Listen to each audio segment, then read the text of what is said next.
मी doctor Bhavana Telang, medical superintendent, government maternity hospital, Ulhasnagar 4.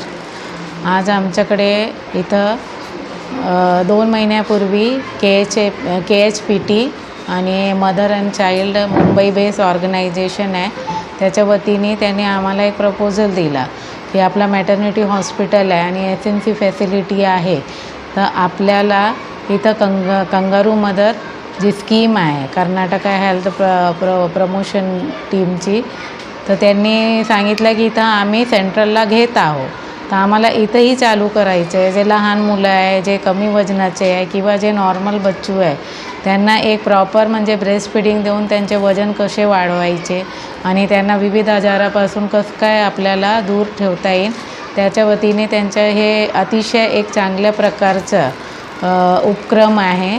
आणि मला वाटते की त्यांनी सेंट्रलमध्ये सफलता त्यांना प्राप्त झालेली आहे, त्यामुळे ते आता आमच्याकडे हे प्रोग्राम पायलट प्रोजेक्ट म्हणून पहिले उल्हासनगरला राबवण्यात येत आहे. नंतर जर इथं सक्सेस झाला तर मग ते ठाणे जिल्ह्याच्या विविध भागामध्ये हे आपला प्रोग्राम करतील.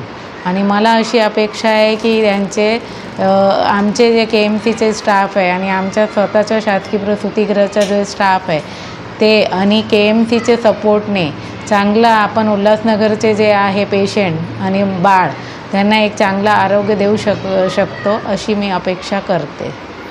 माझं नाव अनिमेश जोशी. मी कांगारू मदर केअर या प्रोजेक्टचा प्रोग्राम कोऑर्डिनेटर आहे. कांगारू मदर केअर हा प्रोजेक्ट मॅटर्निटी हॉस्पिटल उल्हासनगर 4 या ठिकाणी सुरुवात झालेली आहे. Project Karnataka health promotion trust आणि foundation for mother and child health या 2 संस्थेच्या सहकार्याने हा प्रोजेक्टची सुरुवात झालेली आहे. प्रोजेक्टच्या अंतर्गत जे हॉस्पिटलमधले स्टाफ नर्स आहेत, मेडिकल ऑफिसर आहेत, तर यांचं ट्रेनिंग घेण्यात येईल.